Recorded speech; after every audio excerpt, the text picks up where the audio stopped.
Okay, good evening, everyone. Warmly welcome you all to the GreenCast live session hosted by the Green Future Network, powered by Eco Hive. So this is the July session, and this will be conducted as a monthly session to empower young professionals like you, young students, young graduates like you. Okay, before starting the keynote session, I would like to give you a brief introduction what Green Future Network is and how it was formed and our vision, mission, and everything. Okay, so let's move ahead. Green Future Network was formed as a part of Eco Hive, Eco Hive Green Solutions. So it has three components. This Eco Hive is an impact-driven sustainability platform offering practical green building solutions, transformative education, and inspiring storytelling. So it has three parts like Building Clinic, Eco Hive Academy, and Green Bus. So Green Future Network was formed as part of an initiative under the second component, Eco Hive Academy. So this is a Green Future Network is a membership-based platform to build, connect, and launch green careers.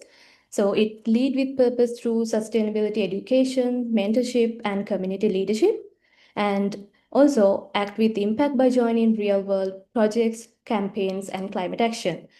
And we hope to transform with vision, supporting transform with vision by stepping into purpose-driven careers in the green economy. So this is as I mentioned, this is a network. It has students like undergraduates, schools, early professionals, industry professionals, mentors, and this is a network of everyone.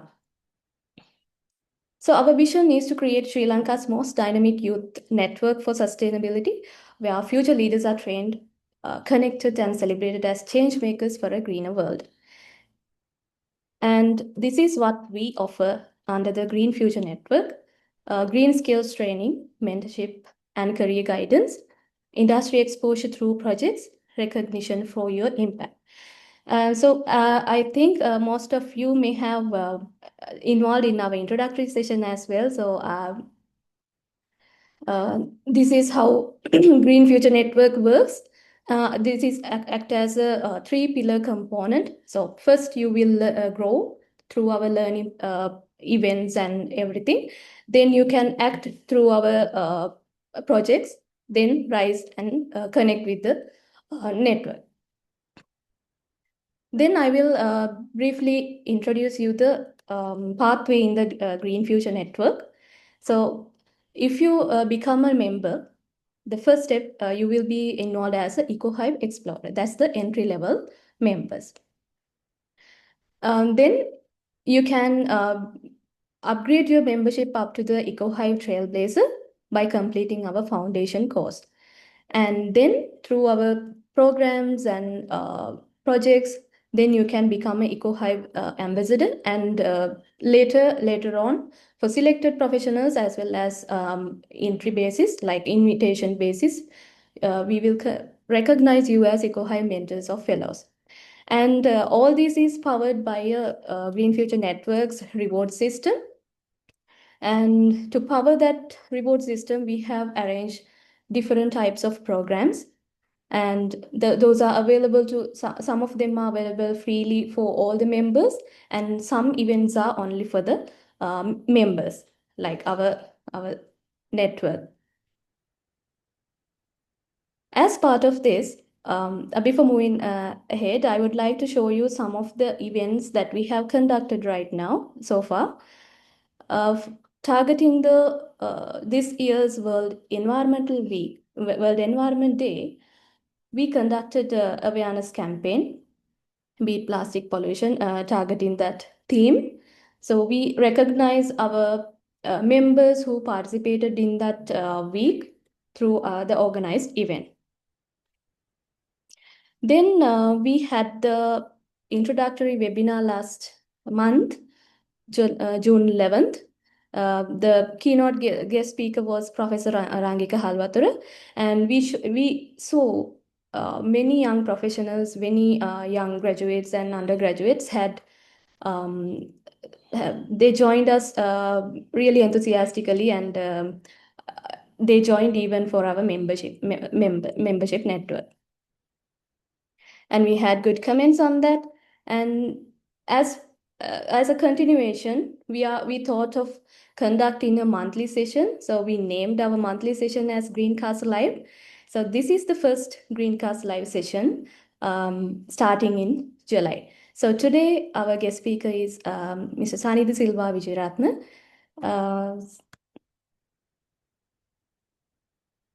Okay, before uh, before that, I would like to introduce our guest speaker, Mrs. Sanith de Silva Wijeyeratne. Okay, so today we are delighted to welcome Sanith de Silva Wijeyeratne as our featured speaker for this month's Greencast Live, the signature monthly session for the Green Future Network, powered by Eco Hive. So Sanith is a visionary sustainability strategist and currently director and CEO of pioneering sustainability organization Climate and Conservation Consortium and the Conservation Carbon Company. And those companies operate across Sri Lanka and internationally. So through his leadership, the organization works closely with the businesses and young professionals like you on a wide range of sustainability areas from carbon and water footprinting, biodiversity, and life cycle assessment, playing a key role in shaping the region's green transformation. Over the years, he has been at the heart of some groundbreaking milestones, including the world's first carbon neutral tea company, Asia's first carbon neutral apparel manufacturer, Asia's first carbon neutral DMC fleet, and South Asia's first carbon neutral city hotel, and etc. So his work has reached across borders, serving clients and sustainability projects in Sri Lanka, India, the Maldives, Oman, Sweden, and UK, and beyond. He's a passionate advocate for youth empowerment. So Sanith holds an MBA from the University of Sri Jawatanapura and has completed sustainability leadership training at Stanford and Harvard. He was also awarded the Global CSR Leadership Award in 2017. To pass on his wealth of experience and guide the next generation, so he recently published a Student's Guide to Green Jobs, a powerful resource to help young people find their path in the growing green economy. So please join me in warmly welcoming Sanith de Silva Wijeyeratne, a true trailblazer in sustainability and someone who continued to shape the future of empowering the next generation of green leaders. So before we begin, one more thing. I will tell you how to engage with the session. So please keep your mic muted during the session and use Zoom chat, or you can raise hand to ask question during the Q&A session right after the session. And you can engage actively, and we thought of gifting few of the copies for the selected participant who engage actively. And make sure to fill in the feedback form after the session to receive your participation certificate. So it will be useful to claim points in the GFN reward system. So without further delay, I will hand over the floor to Mr. Sanith de Silva Wijeyeratne. Thank you very much, Upeksha. And it's wonderful to be here at this inaugural event. I'm very honored to be the first speaker in your series. So hopefully, we can have a really interesting session today, and I look forward to having a good Q&A. And as you said, we'll have some time for Q&A afterwards. So let me just switch on my camera 1 second, please.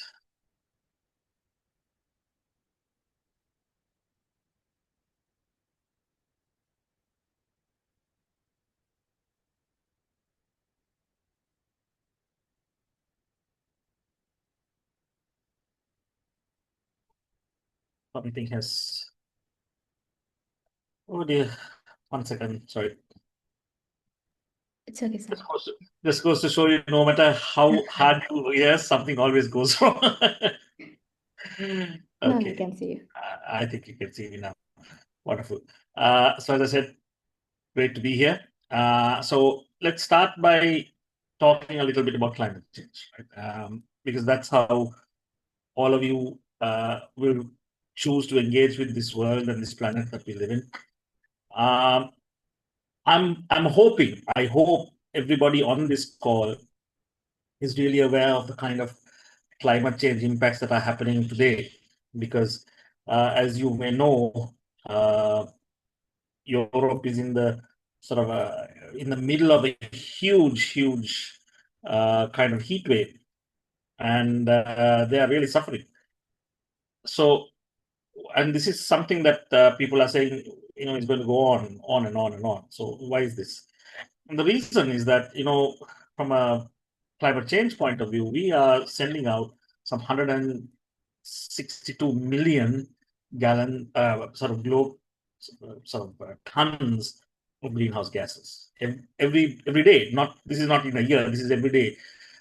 How much is that? What is the significance of that? That's like exploding 750,000 atomic bombs in the atmosphere every day, and that's the scale of the planetary pollution that modern industry is having. So if you look at it, all these activities, coal mining, forests are burning, landfills, all those things are just adding to pollution. And every day we are seeing surface temperatures just go up and up and up and up. And the last 10 years have been the hottest years. Before that, the same 10 years were hot. Last year supposed to now come as one of the top 10. This year looks like it's going to be one of the top 10. And if you look at the average heat over the years, you can see that 2023 was higher. And now, 2024 is going to be as bad. And now 2025 looks like it's going to be worse. So this is just going on and on and on. And, today we have what we call uninhabitable zones, right? Parts of the earth where people can't really live. But in a few years' time, we are going to see more and more of these impacting more countries. And you can see Sri Lanka is also going to be very badly impacted. So, excuse me. The hotter it is, the drier it is, the more wildfires that are going to happen. And this just goes on and on and on. If you look at worldwide catastrophes, they're just increasing every year.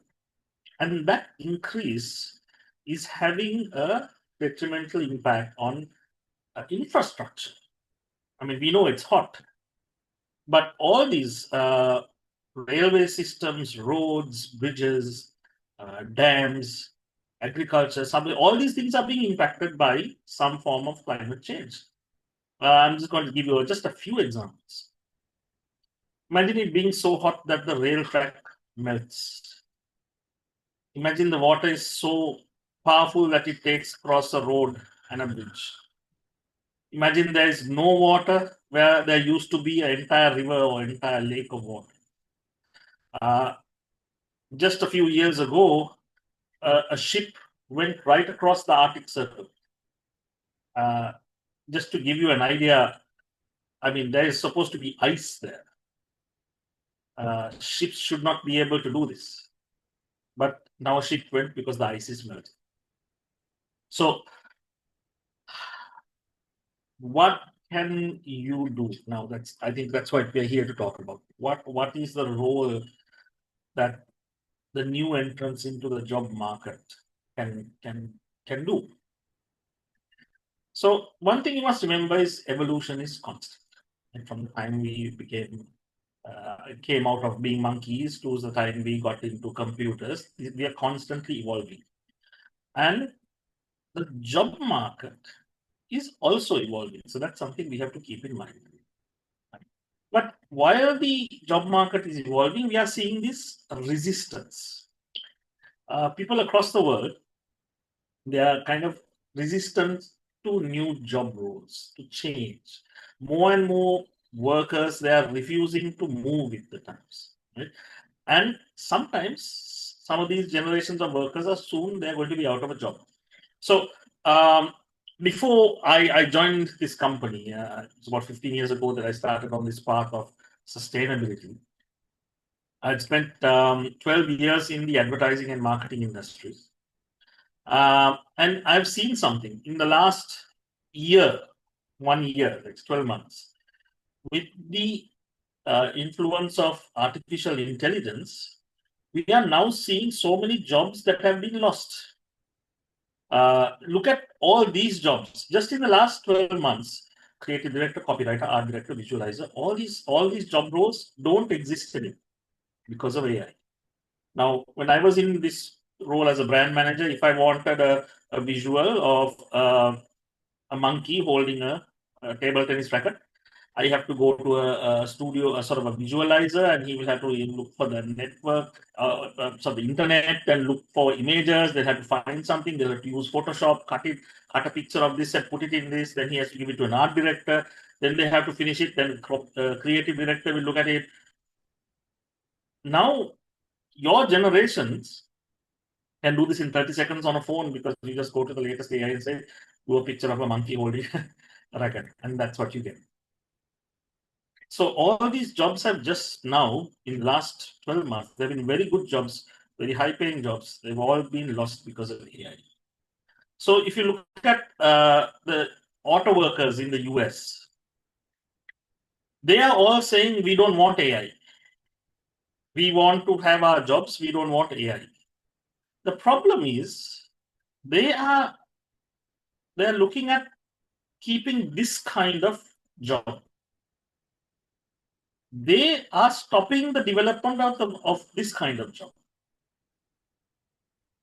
But the problem is, if you look at the potential new jobs that AI has created, AI integration specialists, AI-driven product designers, AI systems architects, quality control, there is a whole lot of new jobs that now people need to fill, but people are refusing. Same with the coal miners. Coal miners are saying, no, we don't want renewable energy. We will only use coal and oil, Sri Lanka also CEBs also like that. We will only use coal and oil for energy, right? But coal miners are all saying we are out of a job. Don't you change this? We don't want technology. What are they missing? They are missing jobs like wind turbine technician, renewable systems engineer, project managers, storage specialist. So essentially, they want to stick with this old job, not the new job.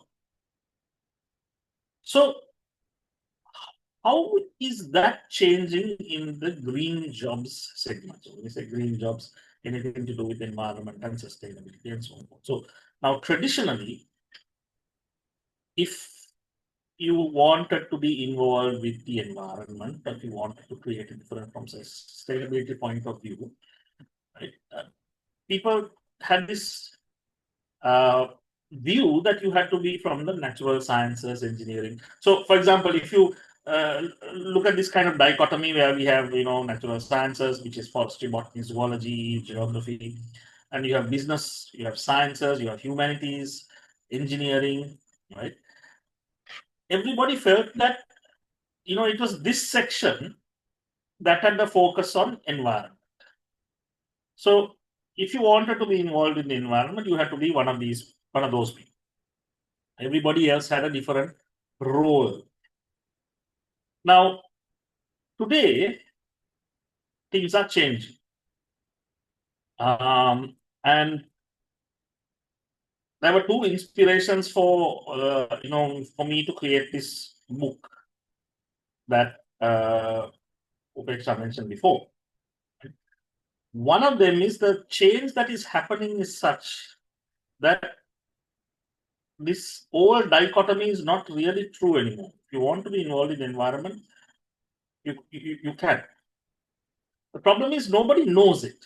So I was asked to be part of a stakeholder workshop conducted by a government department with a government university who was doing a research on potential careers in the green space for graduates. And they had been asked to give a report and a research, and I was asked to be one of the key stakeholders. When I went and sat at a discussion, I realized that The researchers did not know what they were talking about. The universities did not know. The other stakeholders did not know. There were some companies who were there. They were not really sure what they were talking about. So I said, okay, let's see what we can do to help individuals like you guys get involved with the environment. Now, you have a big problem. Never mind all of this, the biggest problem that you will face are Sri Lankan parents. Traditionally, they will tell you to become a doctor or lawyer, engineer, right? Now, of course, there are some other high-paying jobs like IT and things like that, but most of the time, you've been told to be one of these kinds of careers, including myself. I am by qualification a lawyer. My first job was in corporate law. I spent 3 years in one of the most prestigious law firms in the country, doing a lot of great work. But I said that's not for me. But because I joined it because I couldn't be a doctor, I couldn't be an engineer, so lawyers seemed to be a good thing. So there is very little knowledge of what the green space can offer in terms of careers. So our experience, CCC, Climate and Conservation Consortium, we were originally started as the carbon consulting company. This is our 15th year. We were started to work on carbon footprints because at that time nobody really understood what a carbon footprint was. We started with carbon emissions management, and we sort of branched into other areas: carbon neutrality, life cycle assessment, environmental impact assessments, that's water, plastic waste. We then now started working on sustainability strategy and reporting to the But in the last 7-8 years, I've found that so many of our team, after spending a couple of years with us, they've gone on to work in great global companies, and they have been headhunted. A couple of them have come to me and said, look, we didn't go looking for these jobs. We were approached by global companies and they have been recruited. And this has become, for me, this is our biggest problem. We have some wonderful, very talented team members who right now are working in global companies across the globe, from North America, in Canada, in the US, down to New Zealand, Australia, UK, Norway, and this is just some of them. And then I kind of realized that for all these people, they found wonderful careers overseas also in this green space, and nobody seemed to understand what potential there was. So that was the main inspiration for writing this book. It was the success of the CCC team members at a global level. Many of them had careers that evolved very naturally. They didn't start by saying we wanted to do this, but we came to realize that students, they don't really understand the opportunities in this space. So what did I do? I sat down and wrote a book, and this book is not everything. It's not the ultimate guide to jobs. There is no such thing. It's meant to inspire you to consider careers that you might not have otherwise considered. Okay. So, for an example, so I've used the Sri Lankan university system just as a point of reference. But if you look at the Sri Lankan university system, depending on what qualification you have done, there are several opportunities in the environmental space. Even if you have done qualifications in law or even business, there are opportunities now for you to get involved in corporate sustainability. If you're a lawyer, there's environmental law, there's environmental advocacy. If you've done business, there's sustainability reporting, sustainability consulting. But if you see this diagram that I kind of came up with, it kind of shows you the options that are available depending on the kind of courses that you might have done. So, I mean, just as an example, I've just taken Sabaragawa University's Eco Business Management course. It's a very uniquely positioned course because some of our best employees have come from Sabaragawa, this particular Eco Business Management course. And they have the training to do either greenhouse gas verification, project development, life cycle assessment, footprinting, impacting, so on and so on and so forth. So just because you have done engineering or something, it doesn't mean that there isn't a role for you in the environmental space. The fact that my background is in law and in business and marketing from an academic point of view. So, but I run a sustainability company with some great sustainability people to work with. And we do, as Upeksha mentioned, we do projects in 12 or 13 countries. So there is a lot of opportunity if you know how to go after it. I'm not going to go into detail because that's something that you guys can figure out. If you're lucky enough to get a copy of the book, everything here is in the book, or you can just research. Everything is on the net. There's nothing really proprietary about this. But let's look at the different segments of industry that you have some potential to work in. So the key focus areas, and again, this diagram is in the book. We kind of spend some time on figuring it out. So let's look at nature-based solutions, advisory, engineering, sustainability, regulatory, and research. So 6 very broad areas. And let's try to understand what kind of roles are there in each of these broad areas. And again, I'm not going to go and explain each and every role. I'm sure you all know all this, but let's look at the advisory space. Right?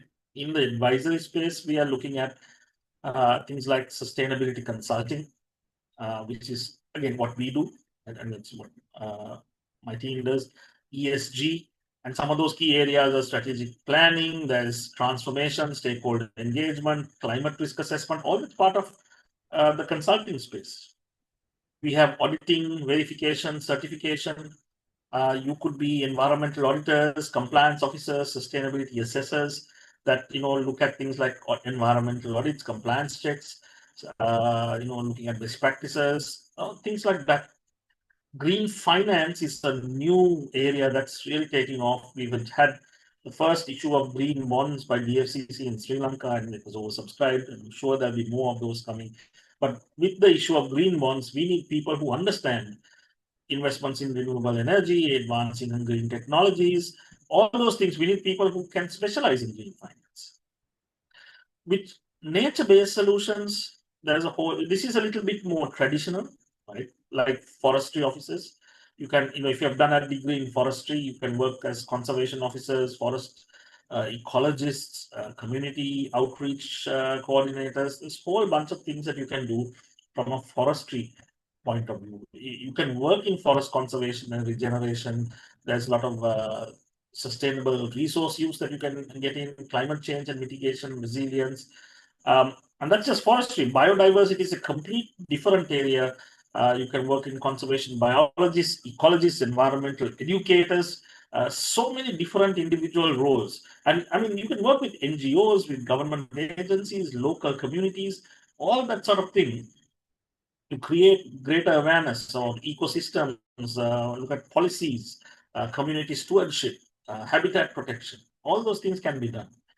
One of the new concepts that's being talked about is sustainable agriculture, and now people are actually talking about regenerative agriculture. Right?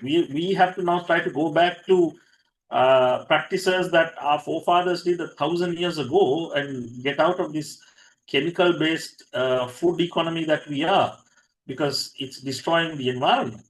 So, look at minimizing that input of chemicals, looking at new ecological approaches, water efficiency, climate resilience. All those things are now some of the big topics in agriculture.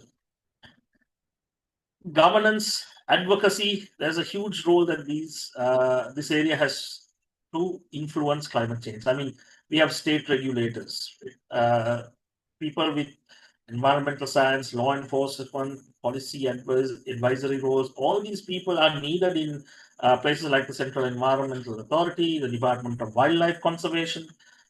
So there is a role that you can play in government. My only, I always say whenever I bring up this slide, if you are going to join government, please do. They need really good people, but don't become a government employee like who's more interested in drinking tea and reading the newspaper than doing the actual work. Right? We need people who do stuff. We also need uh, more people in advocacy groups and conservation groups like conservation biologists. We need communications coordinators, community engagement specialists, research project management. This is the Wildlife and Nature Protection Society of Sri Lanka. They are 125 years old. They are the apex conservation volunteer organization in this country. They do a lot of wonderful stuff, and everybody volunteers their time and effort, but they do hire some people. Environmental law, I spoke about that before. We do need environmental attorneys. People were, there was somebody was trying to put a road through Vilpattus. People filed court cases. So we need attorneys who specialize in this. We need policy advisors. We need legal analysts who can sort of influence environmental aspects in the legal system. And of course, in research and academia, we need people who are environmental and climate researchers, climate scientists, environmental biologists, GIS specialists. They will work with government agencies and NGOs and policymakers to provide lots of information on which decisions and policies are made. Water quality, biodiversity, all these areas. Sustainable technology and innovation is another great area for researchers, environmental engineers, technicians, technology researchers, specialists in innovation, and of course, people who do policy and research. Here again, I've just put together the Institute of Policy Studies and the Center for Policy Alternatives. Both are leading academic think tanks in Sri Lanka. They do a lot of work in terms of policy, and there's a lot that they can offer in terms of policies for sustainable development and international sustainability in Sri Lanka. So basically, it's just I don't want to take too long because I don't want to bore you all, but let me just give you some final thoughts before we can then take a Q&A session. There are far more options in the green space that are there in that book. The book is really meant to kind of inspire you to look for options and how to look for options and give you some structure to look at how you can find the potential career. Please, each student, you need to find something that excites you before you take that path. Find something that you want to do, that you think you can be good at, and that you want to be part of, and then go down that path. The other thing is, don't worry about switching paths half. Many people do that. I have done that. I have done that twice in my career, from law to advertising and marketing, and from advertising and marketing to sustainability. Okay. Many people do that. You don't have to stick to one thing for the rest of your life. So select something you are passionate about. I use this example. There are so many vets in Sri Lanka who are scared of dogs and animals. Why? Because they didn't really want to become vets. They wanted to become doctors, but they couldn't become doctors. They were only accepted into veterinary science. So have to go to university, do something. So went to university to do something that they really don't want to do. Don't do that. Don't go to universities or courses for the sake of going there. Find something you're passionate about. Because I'm a very bad student from my school days. If I can do it, I think everybody can. As Upeksha said, my background is in law. I did my MBA in marketing, but then I switched again. So, and then I had the chance to do some study at Harvard and Stanford and so on and so forth. But it's really a large space and a large career opportunity that there is in this space. And I really want to encourage more and more of you to actually get into it, because we need more people to be part of this if we are going to make a difference for climate change. So thank you very much. And let's kind of open it up for some questions. Thank you. Okay. Thank you, Sanith. As always, it's so inspiring. And I think I missed the greatest point that I was also a part of CCC. And okay, thank you very much. So this is the time for you to ask questions. So let's ask the Q&A session.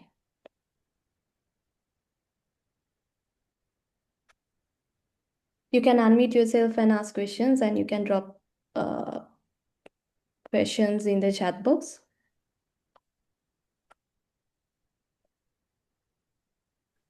Good evening, sir. I am Pavitran from Southeastern University.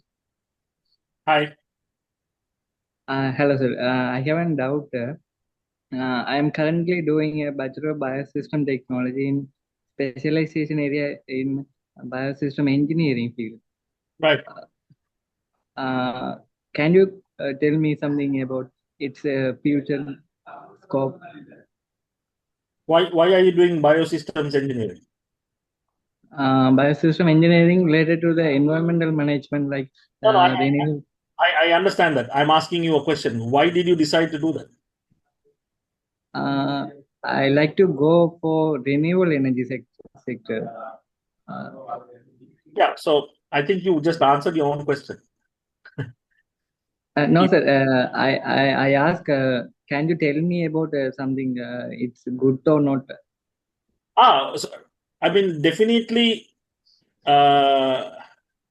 Let's put it this way. Some of the newest research that is happening around the strength of materials is around mushrooms. They are looking at how mushrooms can be grown to and harvested to form materials and even fabric. That's all biosystems engineering. If we are converting something that exists in the natural space and you're converting it into an engineering concept. Right? Oh, yeah. Exactly. So we need more people who can do that so that we don't have to keep going back to plastics. But the easiest thing in this country, everybody says we have to do it in plastic. So Yeah. the sooner we have people who understand how to design eco-friendly materials and utensils and things that we use, it'll be much better. Now, 5 years ago, all the food that we got delivery was coming in veggie foam and plastic boxes. Yeah. We are seeing the clamshell with paper and some with natural substances, banana leaves, dried leaves. So that's engineering. We need people who can convert these natural resources, sometimes even waste, into products and services. I think Shahala has. Shahala? Yes. First of all, Mr. Sanith de Silva, I should say that session was really inspiring because as green carriers, what we know was a little bit a narrow path, but there were a lot of opportunities that we didn't know. So it was great. And the question that I have is the degree that I did was a natural sciences degree. So it is not directly based to anything related to environment. But there are some degrees which offer environmental management or environmental sciences bachelors, that those kind of bachelors. So when applying for jobs, is it a disadvantage for me that my degree is not directly related to something like that? I don't think so, because even natural sciences, see what you're looking at. Don't think about it like this. If you have a degree in natural sciences and you're applying for a forestry job, okay, somebody who has a forestry degree might have an advantage. That is good. But with a natural sciences degree, if you look for jobs in the broader area of sustainability and environment, there are other jobs to have. One of my team, Shamla, she sits in she was in Amsterdam for 2 years and now she's in Germany. She had done a natural sciences degree, if I remember correctly, from Upeksha. I think that was correct, right? Sharmila was natural sciences, right? Yeah, in natural science. From Rohuna, if I remember correctly. Yeah. Yeah. So she worked with us on a forestry project. Now she's helping to develop carbon projects on the international marketplace. She was one of our really good employees who the company called her and said, "Come and bring your husband and bring your child, and we will give you a visa and we will pay for everything." And just took her. So there are lots of opportunities, but obviously don't look for a forestry thing with a sciences degree. So that's my answer to that. Okay. There are lots of things you can do. Thank you, Mr. Sanith. I think there's a Satish. Good evening, Mr. Sanith. Good evening. I'm Satish. My question is, at the moment in Sri Lanka and other internationally, not only in the environmental field, the field converted the job opportunities are health, safety, environment, HSC.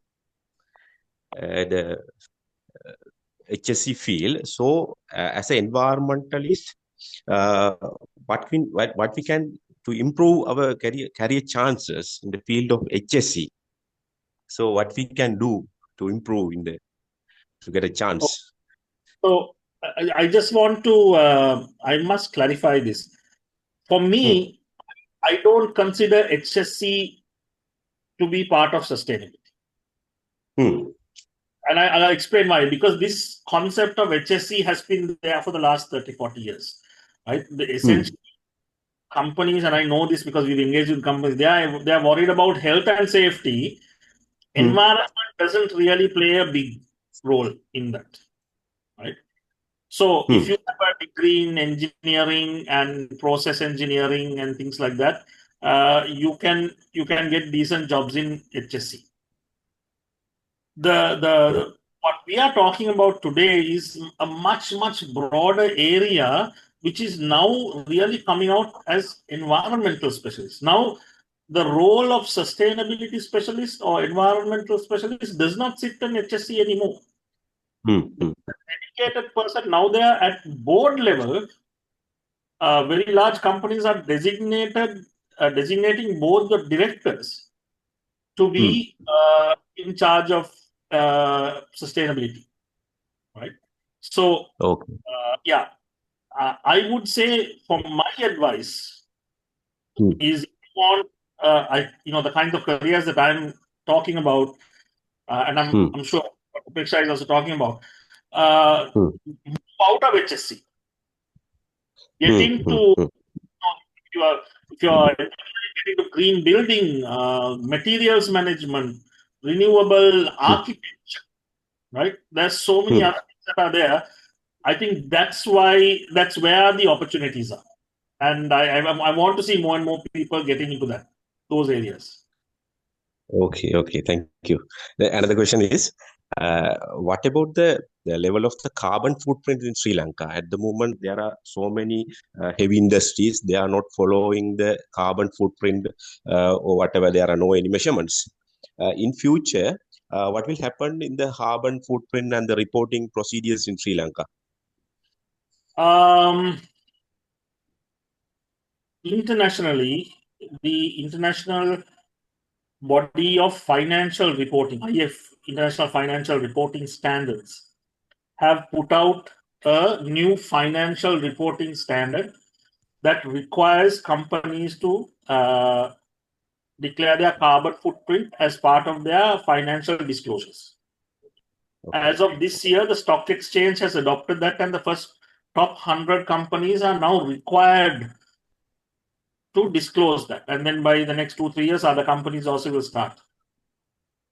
Worldwide, so as of last week or 2 weeks ago, Dubai passed a law that says everybody, which is even a single sole person company, has to calculate their carbon emission and declare it. Otherwise, there is a fine of about 2 million dirhams. That's about 180 million rupees. So, Sri Lanka doesn't have the law yet. Mm. But if the government is smart, and if they are, and they might assassinate me for saying this, but if the government wants revenue without hurting the everyday person, these are really good taxes to bring in: carbon footprint penalties or taxes, water taxes on water. So I think in the future you will see something like that. So right now there is no penalty or fine, but I think that's going to be there. But now there's a requirement on all large companies to disclose their carbon footprint. So I think that's going to be the case in the future. Yes. Yeah. Thank you. Thank you, Rosh. Okay. Thank you. Okay. Yeah, Upeksha, one. First one, as a graduate, how can we find opportunities, projects in climate and sustainability sector? How to find part-time volunteering positions in this sector in Sri Lanka?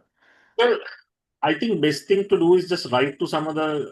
We get people reaching out to our company all the time saying, we are looking at internships, can we do 3 months and those kinds of things. So please look out for people working on projects and offer yourself as an intern. Say, look, I'm not interested in money. I just want a 3-month or 6-month internship to learn. People will be happy to take you on, right? So look for those places, go out to them and send a CV saying, I'm looking for a 3-month internship or a 6-month internship.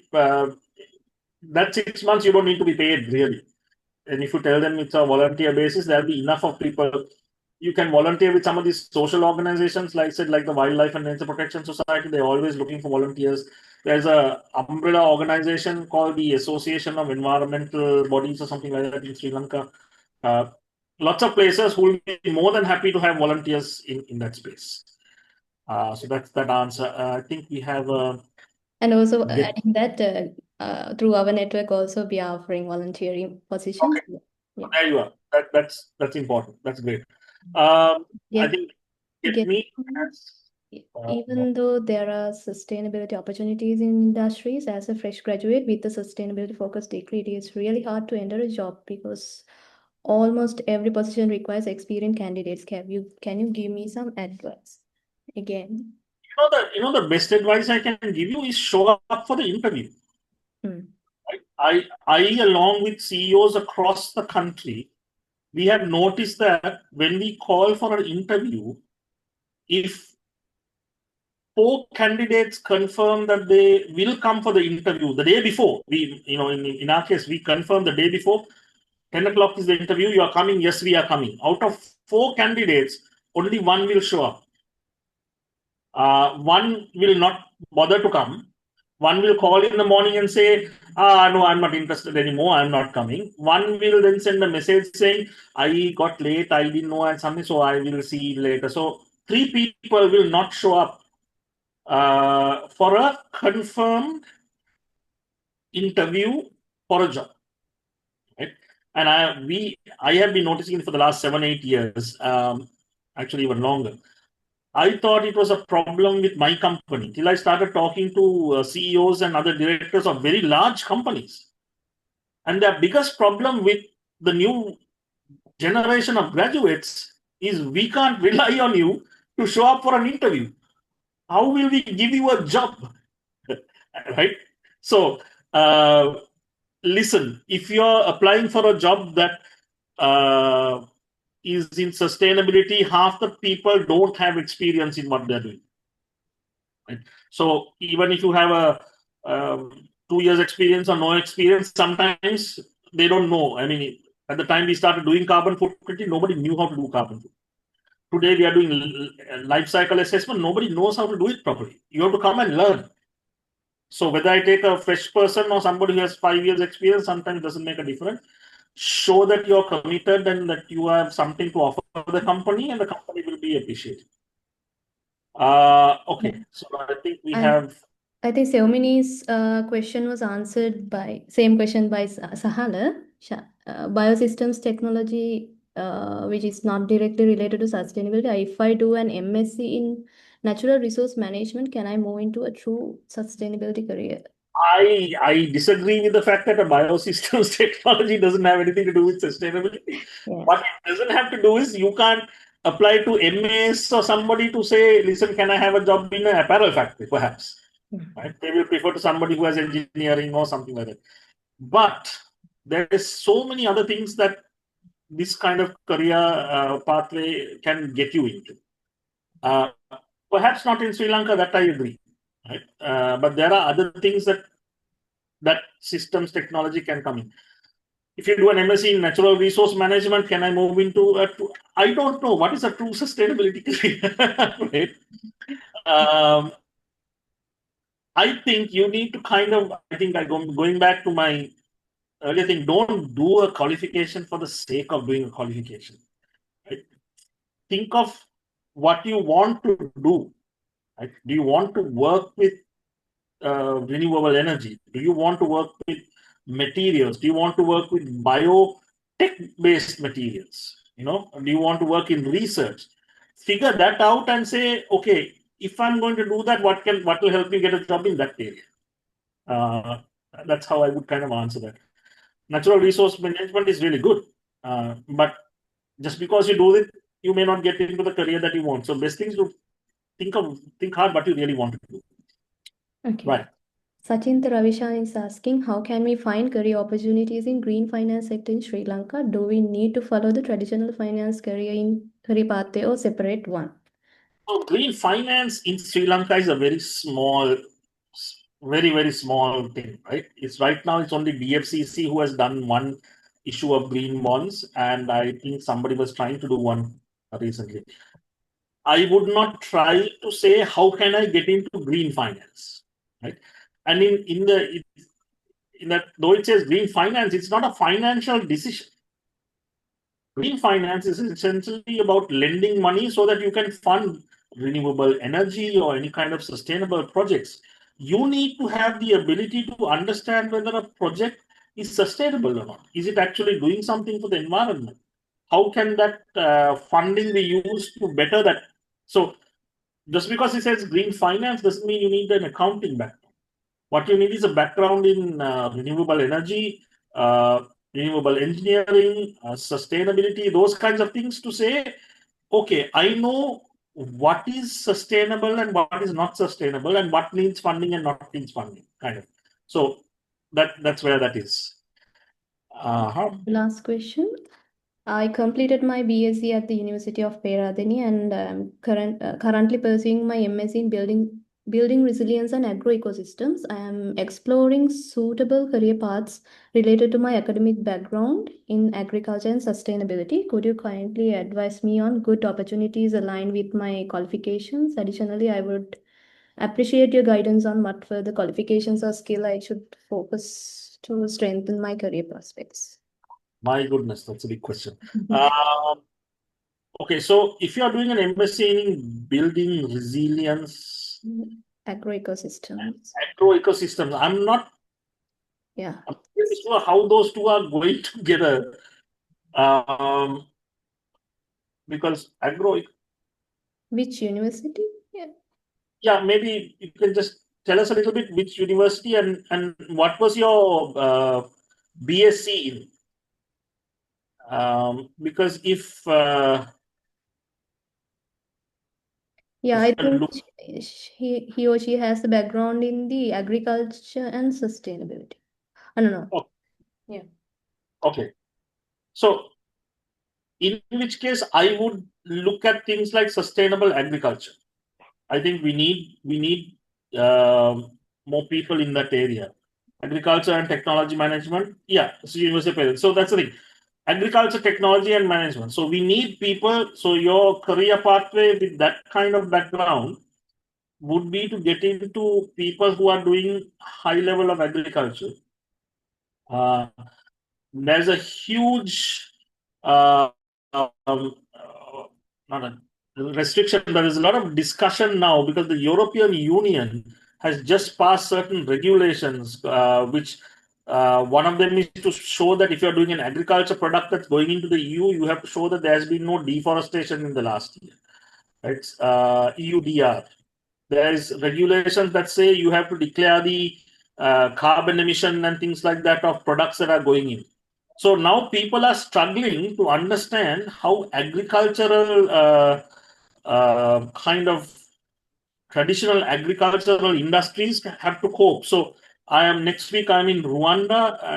I'm on a panel at a conference, African conference on tea and coffee. And the biggest question that they have is, how do we meet the standards that the Western countries are asking us to meet in terms of sustainability and being sustainable and declaring sustainability? How do we do it? How can we do? Because everybody is used to doing traditional tea, coffee kind of plantations. They are not used to moving into a new area. So there's a lot of conversations about biochar and how we can introduce biochar into agriculture in a big way. People are using bamboo as a additional plant in traditional rubber and tea factories and things like that. So there's a whole bunch of sort of let's say disciplines within agriculture. I think that this person can be part of. Upeksha, anything else in the Q&A? Yeah, I think that's all. Sanith, yeah. Thank you very much for the students or the participants who asked questions. And I would like to pay my gratitude for Sanith as well for the inspiring session had today. And now I would like to share some of the programs that we have so that anyone is interested in. Yeah. And for the participants, please stay with us for a few minutes, like 5-10 minutes. We will be sharing the feedback form to get the participation certificate as well.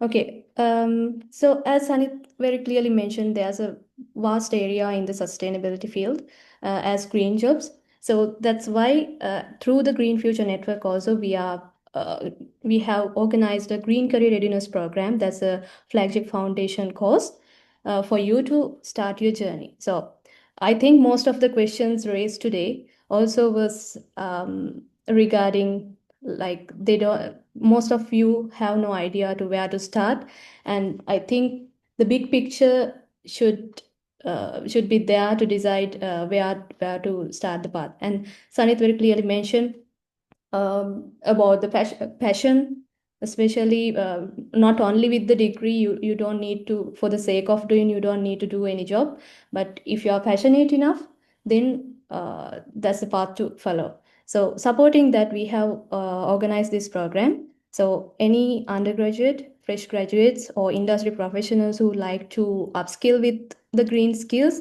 can join the session. And Green Future Network, the membership-based network, so you can, any undergraduates or in any university, also in early career professionals, and also any passionate people, any passionate person about the climate action, green innovation, or sustainability careers can join our network. And as experienced professionals, you can send us an EOI and participate as a mentor, a volunteer. And also, I would like to invite the corporate partners also to join with Green Future Network. You can offer the internships, jobs, or mentorship. And you can join us to do projects so that the young professionals in the network can participate.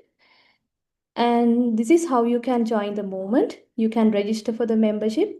We will send you the details via email. If you have interested, please mention that in the comments. Okay, I'll tell you a little bit about the Green Career Readiness Program, which is the first intake will be happening in July 9th. So this is a foundation course designed to equip undergraduates, graduates, and early professionals with the skills, mindsets, and confidence to thrive in the green economy. So not only those, if you are exploring any sustainability related opportunities like upskilling your career in any profession, you can join the course. So this is an online expert-led session, so covering 11 modules. And most importantly, we will focus on the soft skill development as well. And within the program, we assign you the mentors, and personalized guidance will be offered. And successfully completed participants will gain a certificate, and also through the Green Future Network journey, your membership will be upgraded to the next level as Eco Hive Trailblazer. So what you will learn at the course. So as I mentioned, there are 11 parts, 11 sessions, starting from the foundation of sustainability and green economy, climate science, in the building aspect, the sustainable construction and green building design, energy, circular economy, environmental management, sustainability reporting, and many parts will be covered through the course. As the fundamentals. This is the fundamental course. And at the within the program, we have arranged a capstone challenge as well. That's you can test what you have learned within the course through a real project. So successfully completing professionals, as I mentioned, you will gain a certificate as well as membership will be upgraded, and you get the priority access to internships and our events. Okay, so as benefits, so we are going to develop the green talent. So as those who hire as employers, I am saying few facts why you should hire Eco Hive, GFN, Green Career Readiness Program graduates, because we are training them so that they are industry aligned. We are providing them industry aligned training with real world focus, and they will be skilled in tools, standards, and certifications used by real life professionals, and they will be ready to contribute from day one. Like, you don't need to employers won't need to do any extra training on sustainability, and it is balancedly blended with technical knowledge as well as soft skills, and we are training them to meet workplace expectation with confidence. And those will be purpose-driven individuals committed to sustainability, and especially the passionate individuals. And you can rely and adapt. They will be adaptable to the situation. So the first intake will be happening in July 9th. We are starting the session. So right now we have closed the registration, but if you are really interested in the program, please contact us. So the sessions will be conducted by our GFN founding members, including myself, Semini Hasanti, the Manager Sustainability in EFL Global, Chatura Vidana Patirana, founder in Creative Junction, also a certified trainer in communication skill coach, Venra Jayasinghe, smart and green building practitioner, Janit Disanayaka, Group CTO and CEO of Newno. He's a passionate researcher and another sustainability professional. So that's all about Green Future Network and our Green Career Readiness Program. So if you are really interested, you can contact us. So related to that, if you have any question, you can ask. And I will be sharing the feedback form now. You can fill the form and submit your true comments and mention your name as it should appear in the certificate. Thank you. And please ask if there are any questions.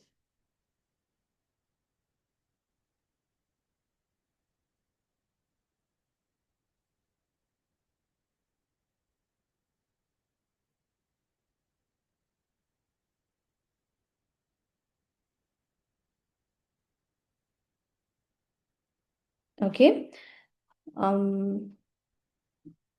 Yeah. So we are now going to conclude the session, and I'm really thankful for our guest speaker, Mr. Sanith de Silva Wijeyeratne, for having his valuable time for us to present this, participate as a first guest speaker in our GreenCast live session series. Thank you so much. And I'm really thankful for the participants who stayed till the end of the session. And we are truly grateful for everyone who participated. So Thank you very much and have a good night.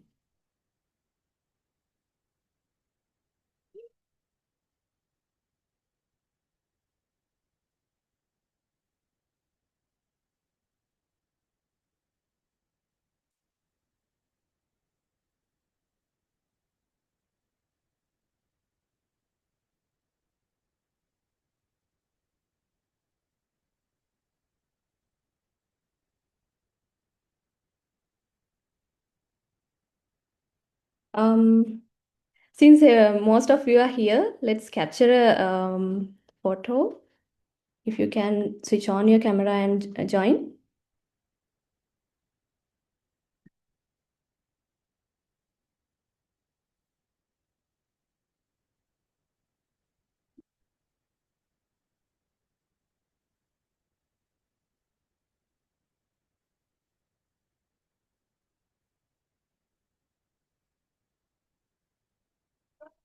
Okay, thank you very much.